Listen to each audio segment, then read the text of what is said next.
Some crimes are so heartbreaking or shocking that they change laws, change society, or even earn the label crime of the century. But the stories that made headlines in decades past aren't necessarily remembered today. I'm Amber Hunt, a journalist and author, and in each episode of this show, I'll examine a case that's maybe lesser known today, but was huge when it happened. This is Crimes of the Centuries.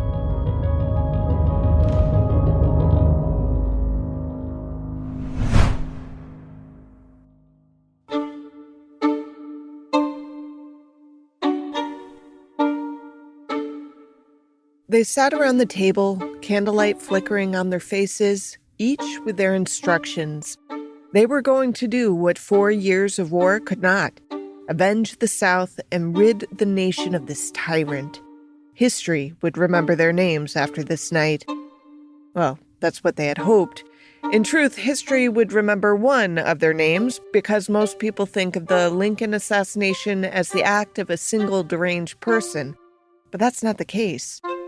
The truth is, there was a whole conspiracy behind the death that involved a vast number of participants.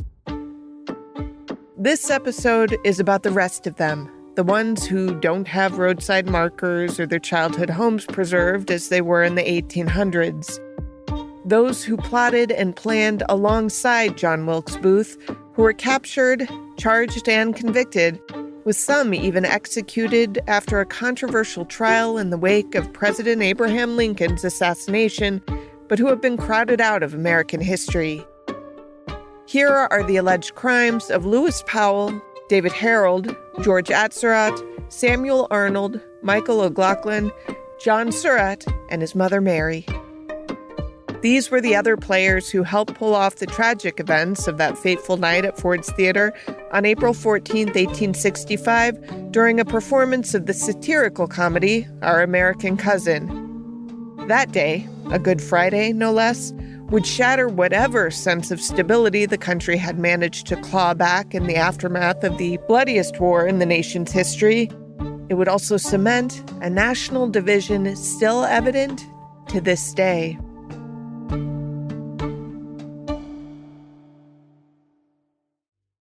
Before we delve into John Wilkes Booth's co-conspirators, it would help to talk about the best-known assassin of the crew for just a minute.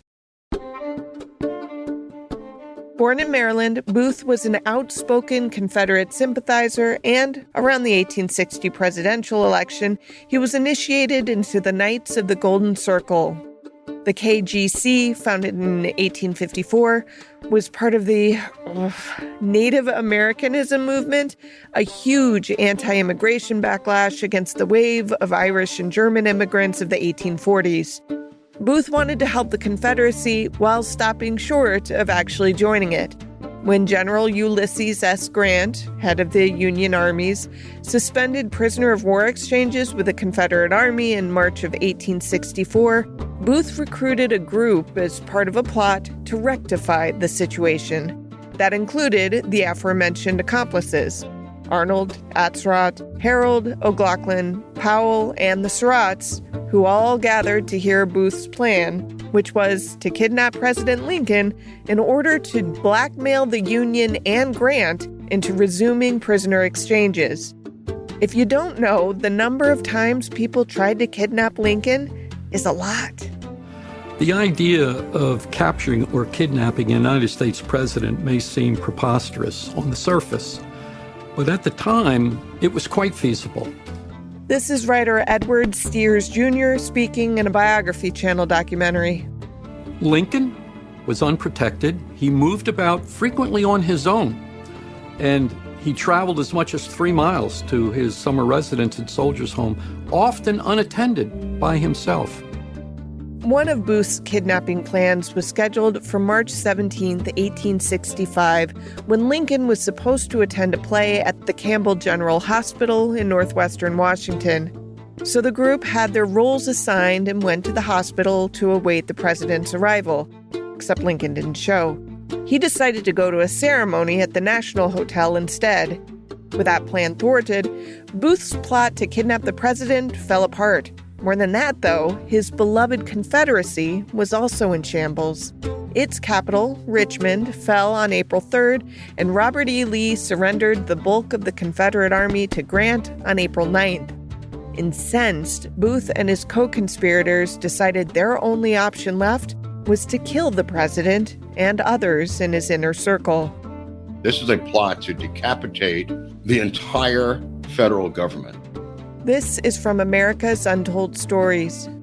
This is Seward, who's the Secretary of State. They're going to kill Seward. They're going to kill Andrew Johnson, the Vice President of the United States. And they're going to kill General Grant. And they're going to kill Lincoln. Now, Booth was a legit famous actor in this era, as in when I searched his name in newspaper archives between 1860 and 1863, dozens of mentions cropped up. Most were for advertisements of productions in which he was cast. It's worth noting that most cast members were not mentioned in these ads, meaning that Booth was among the highest profile in the production, thus warranting a newspaper mention. Booth's fame is at least partly responsible for his ability to attract any followers for his plot to target Lincoln in the first place. Writer James L. Swanson. Many of them didn't join the conspiracy because they hated Abraham Lincoln.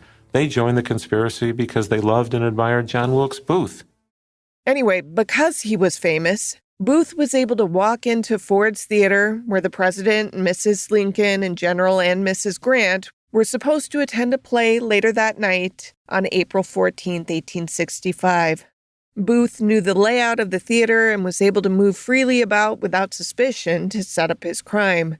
Greeting the staff, he made sure to tell anyone who saw him that he was only there to pick up his mail, which was a common practice for traveling actors. Satisfied everything was prepared, he went to Mary Surratt's boarding house in D.C. and asked her to take a package with her to her tavern in southern Maryland. According to James Swanson in his book Manhunt, The 12-Day Chase for Lincoln's Killer, he also reminded her to tell Tenant Louis Weishman to prepare the guns and ammo Booth had stored there on his last visit. The conspirators met one final time just before 9 p.m. Each man around the table had his assignment. Booth, obviously going to Ford's Theater to kill President Abraham Lincoln, but also to kill General Grant, who was supposed to accompany Lincoln that night. Lewis Powell, a.k.a. Lewis Payne, assigned to kill Secretary of State William Seward. David Harold, assigned to show Powell how to get to Seward's house, as Powell wasn't familiar with D.C. George Atzerodt, assigned to stake out the Kirkwood Hotel a few blocks away from Ford's Theater to kill Vice President Andrew Johnson. Grant and his wife Julia decided not to go to the theater that night, supposedly because Julia and Mary Todd Lincoln didn't get along. Apparently, the Lincolns were turned down by a bunch of people before Major Henry Rathbone and his fiancée, Clara Harris, agreed to accompany the president and Mrs. Lincoln to Ford's Theater. General Grant and Julia instead traveled to New Jersey on the night train, and Booth shot Lincoln in the back of the head before escaping into the night. Lincoln was carried to a house across the street and died the following morning. Modern histories and history classes tend to stop, if not with Lincoln's final breath, then at least with Booth's demise soon after. But that's only the beginning of the story.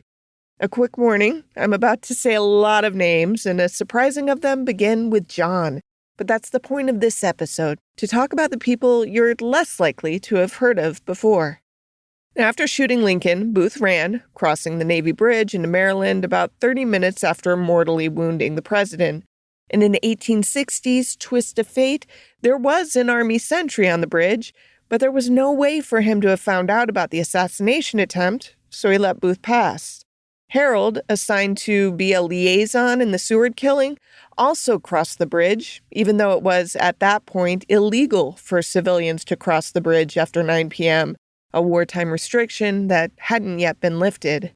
Meeting up, Booth and Harold stopped in Surrattsville to get the weapons and supplies innkeeper Mary Surratt had been told to ready for them. Their next stop was the home of Dr. Samuel Mudd, a subject of much historical debate along the lines of, was he a criminal or not? Booth needed medical attention because he had broken his leg at Ford's Theater. See, that's what happens when you shoot a president and then jump off a balcony. There's debate among historians as to whether Booth and Mudd knew each other before Booth arrived at 4 a.m., April 15th, with his leg injury. If Dr. Mudd knew Booth, knew about the plot, and knew to expect Booth, then he should be counted among the conspirators.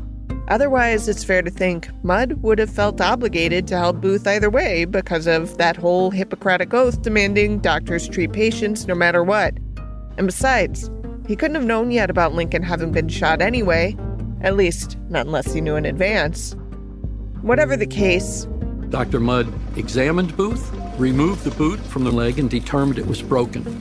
He set the broken leg and told Booth that he needed to rest. And so he took him upstairs and put him to bed in an upstairs bedroom. At only 32 years old, Samuel Mudd was a graduate of St. John's College and Georgetown College, which is now Georgetown University. After earning his medical degree in 1856, Mudd and his wife Sarah moved to his ancestral home, a tobacco plantation covering more than 200 acres near Bryantown, Maryland, about 30 minutes from Mary Surratt's Tavern. Booth and Harold were allowed to stay at Mudd's for the rest of the night and the next morning, leaving early in the afternoon. Once authorities connected Mudd to Booth's escape, he was arrested. Even though he swore he had not recognized Booth in the dark candlelight and that he didn't know President Lincoln had been shot, Mudd was convicted of conspiring to kill the president. Sentenced to a lifetime of hard labor, he was incarcerated at Fort Jefferson in Florida. Now decommissioned and run by the Park Service, Fort Jefferson wasn't yet 20 years old when Mudd arrived in July 1865. Almost 2 months later, according to Thomas Reed's book America's Fortress, Mudd attempted to escape by trying to stow away on a steamship when relief troops arrived. Quickly discovered he was put into solitary, called the dungeon, at Fort Jefferson. But Mudd earned some goodwill when he proved crucial to the survival of prisoners and soldiers during a yellow fever epidemic in 1867. Partially because of this service, he was pardoned in February 1869 by Lincoln's successor, Andrew Johnson. Returning to Bryantown, he lived until 1883, where he died at the age of 49.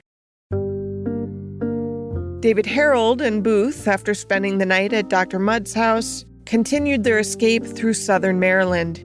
The plan was to travel south, cross the Potomac River into Virginia, and into the loving bosom of the Confederacy. In my favorite part of their escape, they rode for hours and landed, thinking they had finally reached Virginia, only to find out they'd landed on the exact same shore from whence they left. Anyway, after Booth was cornered by Union soldiers and killed on the front porch of Richard Garrett's farm, Harold was taken into custody and transported back to D.C. According to the National Park Service, his defense team planned to portray Harold as, quote, dull-witted and simple-minded, end quote, in an effort to convince the court he had been easily manipulated by Booth and therefore was not responsible for his actions. This absolutely didn't work. He was convicted and executed on July 7th, 1865. This next part of the Lincoln assassination conspiracy is left out of most summations, which is surprising. It's also surprising that it hasn't been made into a blockbuster movie starring Zac Efron or something. I mean, there's seriously a resemblance. Lewis Powell, also known as Lewis Payne, was an old-school Florida man, having fought for the 2nd Florida Infantry during the Civil War. Lewis Powell, tall and powerful, was a former Confederate prisoner of war who would provide the muscle for the kidnapping conspiracy. He was wounded at the Battle of Gettysburg in July 1863 and captured by Union forces. Once recovered, Powell managed to escape and was introduced to Booth by John Surratt. As another soldier, Powell was a major asset. He was the muscle. His assignment the night of April 14th, 1865, was to kill the Secretary of State, William Seward. Now, Seward should have been the easiest on the list to kill, as he was recovering from a carriage accident just 10 days earlier. He was literally confined to his bed. After Harold led Powell to Seward's house, Harold jetted off to meet up with Booth, while Powell took an 1858 Whitney revolver and a Bowie knife and set out on his mission. Because of Seward's carriage accident, his entire family had gathered around him, unsure if they were watching him recuperate or sitting at his deathbed. In addition to the family, the house on Lafayette Square also contained their servants, messengers from the State Department so Seward could continue working, and 2 Union soldiers assigned to protect the secretary. The family agreed to take shifts at Seward's bedside, so he was never left alone. According to Team of Rivals by Doris Kearns Goodwin, Seward's daughter, Fanny, was on bedside duty until 11 p.m. All signs pointed to a quiet night. When Powell knocked at 10:10 p.m., a servant answered the door. Powell said that he had been sent by Seward's doctor with a new medicine mixture. It was so important it needed to be delivered in person immediately, even past 10 p.m. The servant later testified that he told Powell, quote, he could not go up, that if he would give me the medicine, I would tell Mr. Seward how to take it, end quote. But Powell continued to insist. America's Untold Stories again. He punches the butler in the face, knocks him out, goes up the stairs where he encounters Seward's son, and he takes his .45 Army pistol, puts it to Seward's son's head, pulls the trigger, and the gun misfires. So he takes the gun and beats his brains in until his brains are literally coming out of the back of his skull. Private Robinson, one of the guards, heard the fight and ran to block the door, but he was no match for the adrenaline-filled Powell, who burst into the room brandishing a Bowie knife in one hand and his broken pistol in the other. Slashing frantically, he cut Robinson across the head and knocked him to the ground. He turned toward Seward. The only person left to stand between the assassin and Seward was now Fanny, who was only 20 years old.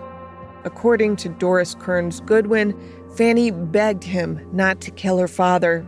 Hearing the word kill, Seward woke, seeing Powell's face for the first time before Powell began stabbing the secretary furiously. In an insane turn of events, Seward had been fitted with a neck splint after his carriage accident to secure his broken jaw, and since it was 1865, the splint was made of metal. So when Powell was stabbing at Seward's face and neck, the knife blade was deflected away from the jugular vein. Growing frustrated, Powell repositioned himself and stabbed again. This time his blade found purchase, cutting Seward's face and jaw. Fanny's screams echoed through the house and finally woke another of her brothers, Gus, who rushed into the room. He, along with Robinson, who had finally gotten back on his feet, managed to pull Powell off of the bed. But Powell still wielded the knife and slashed at them both, escaping from their clutches. Powell then ran down the stairs, even managing to stab yet another person on his way. The State Department messenger, Emmerich Hansel, who had been moved in so Seward could continue the business of the nation, had come out of his room to see what the commotion was all about. Powell stabbed Hansen in the back before running out of the door and into the night. The 3-story home now housed multiple wounded people, including the Secretary of State, who was bleeding out in his bed. A servant was sent to fetch Seward's doctor while his uninjured children searched the rest of the house for any other assassins. Dr. Verity thought Seward's jugular had been cut when he saw the amount of blood soaking the sheets.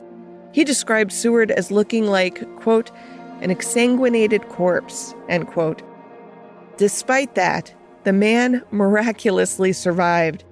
After treating the various wounded, astonished, Verity asked Seward's wife, "This was the work of one man?"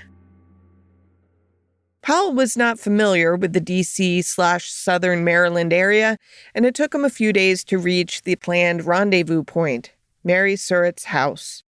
When he arrived there on April 17th, his bad luck got worse because it wasn't Mrs. Surratt who answered the door. It was Major Smith, one of the men tasked with hunting down the assassins. Powell and Surratt were both arrested and transported to D.C. to await trial. In addition to Lincoln and Seward, the final target on the night of April 14th was Vice President Andrew Johnson. Enter here George Atzerodt, only 30 years old, who was born in Germany and worked as a carriage painter and boatman. During the war, it was suspected that he used his boat to carry supplies and spies across the Potomac for the Confederacy. It was precisely those boat skills that Booth had wanted for the 1864 kidnapping. After that was canceled, Atzerodt was recruited to be part of the assassination plot instead, although it's pretty clear his heart wasn't really in it. That's because this victim was possibly the most controversial choice, as Johnson himself was a son of the South. Before the war, Johnson had been a senator from Tennessee. Once the Confederacy was formed, he became the only Southern senator to remain with the Union. As their aim was to avenge the South, why would they want to kill a fellow Southerner? Well, to them, he was a turncoat because he refused to go with his compatriots. He supported the Union. And, worst of all, he had agreed to be Lincoln's vice president in 1864. George's orders had been to wait at the hotel, go to Johnson's room precisely at 10:15 p.m., and shoot him, according to historian Doris Kearns Goodwin. On April 14th, George rented the room directly above Johnson's. Booth also stopped by the Kirkwood that morning and left the vice president a note saying, quote, "I don't wish to disturb you. Are you at home? J. Wilkes Booth," end quote. Some people believe Booth was trying to pin down Johnson's itinerary, but others think he was trying to implicate Johnson on the off chance George didn't follow through on his task. In hindsight, Booth maybe had some good instincts on that front. A bit before go time, George gathered a gun and a knife and went to the bar in the hotel lobby, apparently to steel himself with some liquid courage before killing the vice president. He ended up getting drunk as hell. Writer James L. Swanson again. Atzerodt never went up those stairs. He never knocked on the door. He never tried to assassinate the Vice President of the United States. He was the only conspirator of Booth who failed his master that night. George wandered the streets, threw the knife away, then rented a room at the Pennsylvania House Hotel, where he promptly fell asleep. That means the next morning, George would have woken up, likely hungover, to learn that Lincoln was dead and that most of his co-conspirators had been arrested or were running from arguably the largest manhunt in U.S. history. Unsure of what to do, especially as the only immigrant in the crew, George fled to a cousin's farm in Germantown, Maryland, about 25 miles northwest of Washington. He was arrested there on April 20th, and despite having bowed out of the plan, was convicted and executed alongside the others. We'll talk more about that in a minute, but there's one last conspirator to quickly bring into the story. Michael O'Loughlin, a childhood friend of Booth's, was one of the few involved who had served in the Confederate Army. Having known the actor for so long, he was one of the first recruited for the 64 kidnapping plot. When that plot failed, Michael decided to step back from his friend, judging Booth's plans as not at all feasible. According to the National Park Service, it's unlikely for Michael to have had any role in the assassination, but even so, he turned himself in to the authorities only days after it happened. And in the frantic trial, he was convicted as a conspirator and sentenced to spend the rest of his natural life at Fort Jefferson along with Dr. Mudd. Michael died in that prison during the 1867 yellow fever epidemic. Now, you know the results of the trial in this case, but how it unfolded is worthy of its own exploration. This was a trial for which, by the summer of 1865, the entire nation was rabid. John Wilkes Booth, of course, couldn't be charged because he was killed on a farmer's porch within days of the shooting. Historian Terry Alford. The only person, of course, who died in the manhunt was Booth. All of his friends were captured and put on trial, and they had to face something in a way even worse than a bullet in the neck. They had to face national scorn, opprobrium, and a military trial. Following their arrests, Mary Surratt and Dr. Mudd were held at the old Capitol Jail, while the other 6 were imprisoned on 2 ironclad ships, the Montauk and the Saugus. When the trial start date grew closer, all of the conspirators were moved to the old Arsenal Penitentiary. Mudd and Surratt continued to receive special treatment, though. They were the only 2 not forced to wear a canvas hood that covered their entire head and face. In addition to those already described, dozens were arrested. Basically anyone who had literally any contact or association with the conspirators. That included Junius Booth, John's brother, who was in Cincinnati at the time of the assassination, James Ford, the owner of Ford's Theater, Louis Weishman, who had rented a room at Mary's boarding house, and James Pumphrey, from whom Booth rented a horse. These men would be released without charges eventually, but the sheer number of arrests pointed to the barely concealed panic of what was left of the Lincoln administration. Similarly, the new president ordered the conspirators to be tried by a military tribunal, not a civilian court.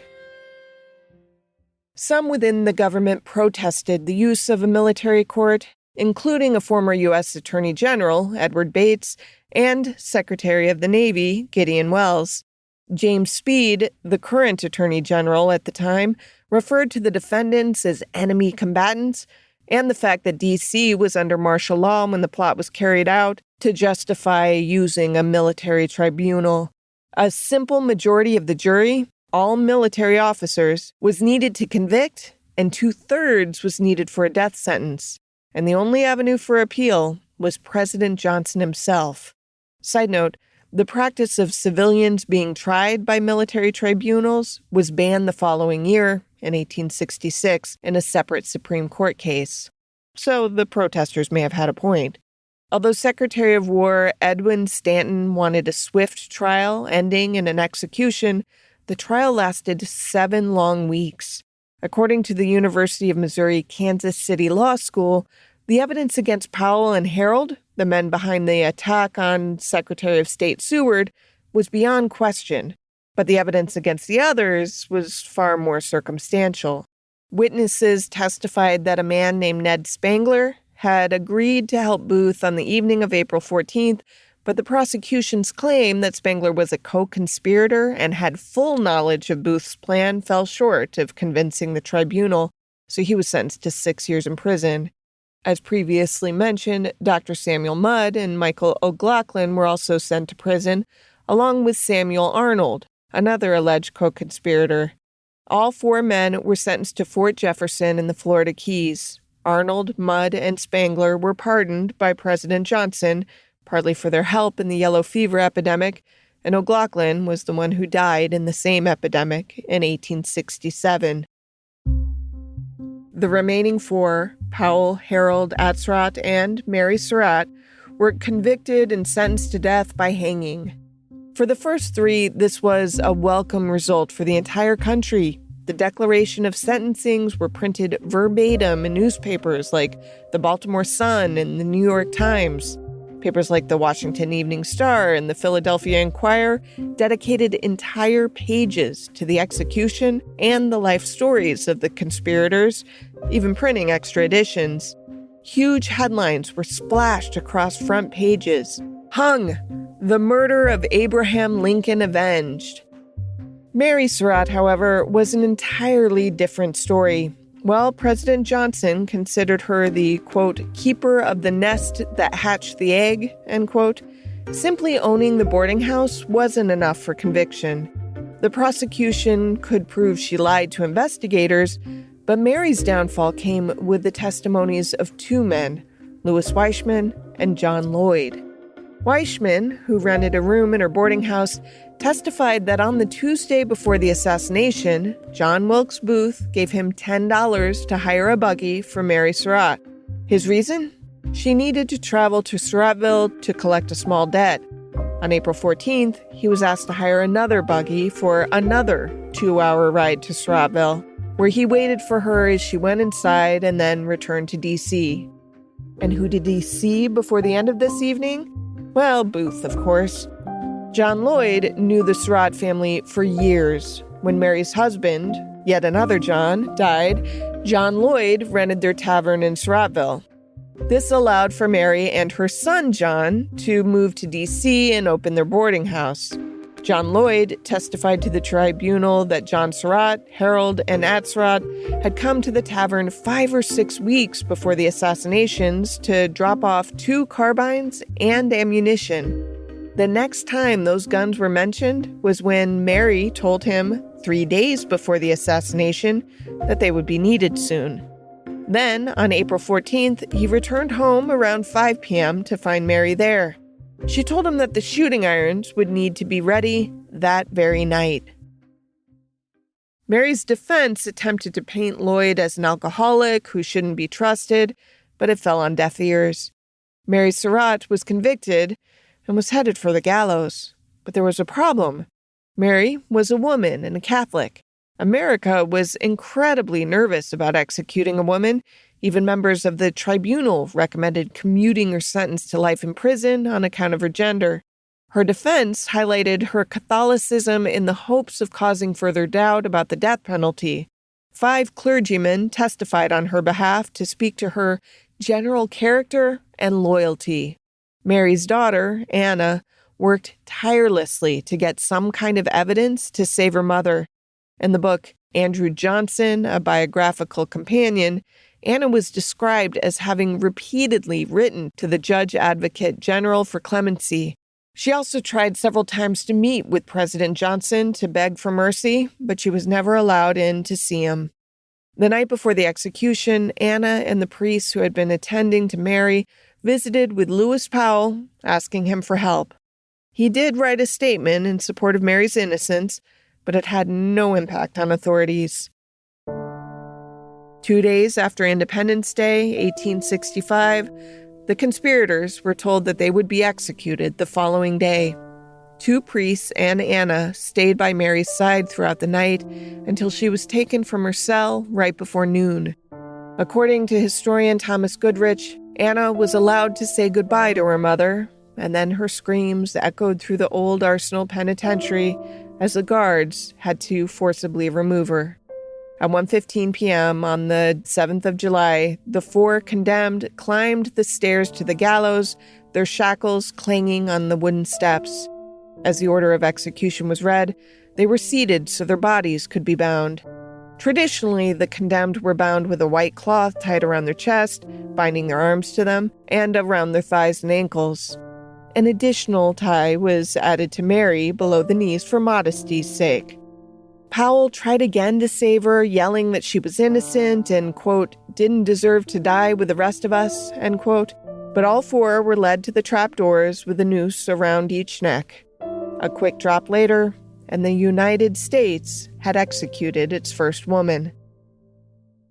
While it felt as though the national nightmare was over, there was still one person of interest remaining, John Surratt, Jr.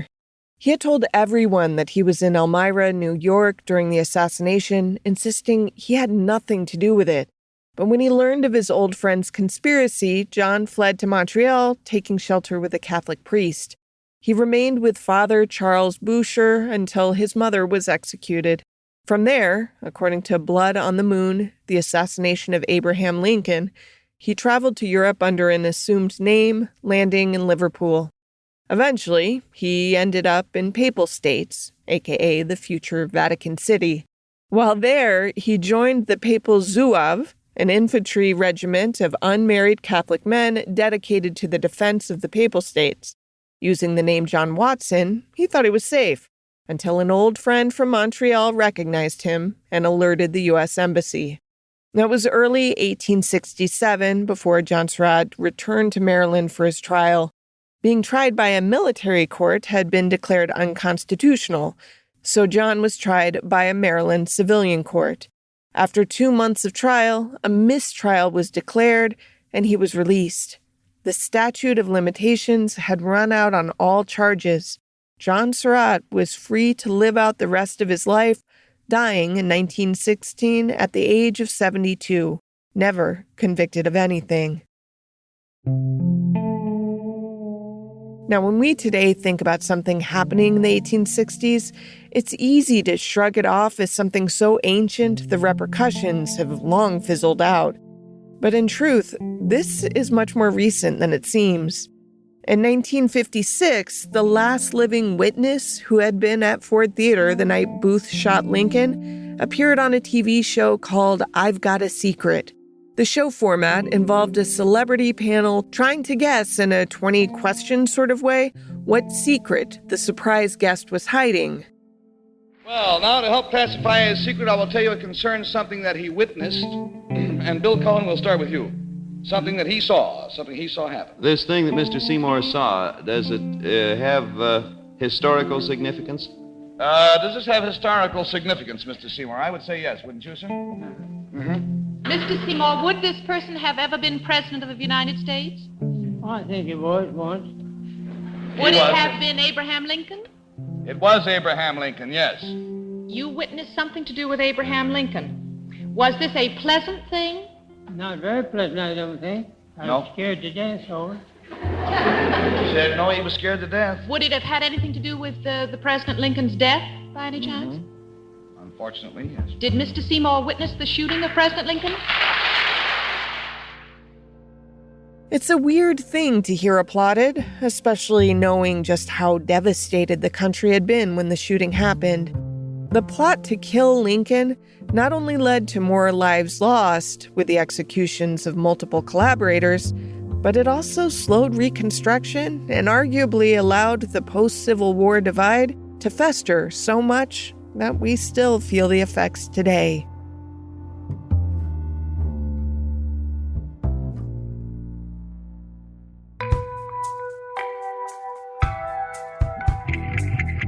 To research this story, Jen Erdman first tapped her own curriculum, as this is a subject she teaches at the collegiate level. Her sources include Lincoln's Assassins, a complete account of their capture, trial, and punishment by Roy Shamley Jr., and Team of Rivals, The Political Genius of Abraham Lincoln by Doris Kearns Goodwin. We also tap contemporary news articles on the assassination, the subsequent hunt for Lincoln's killers, and the eventual trials.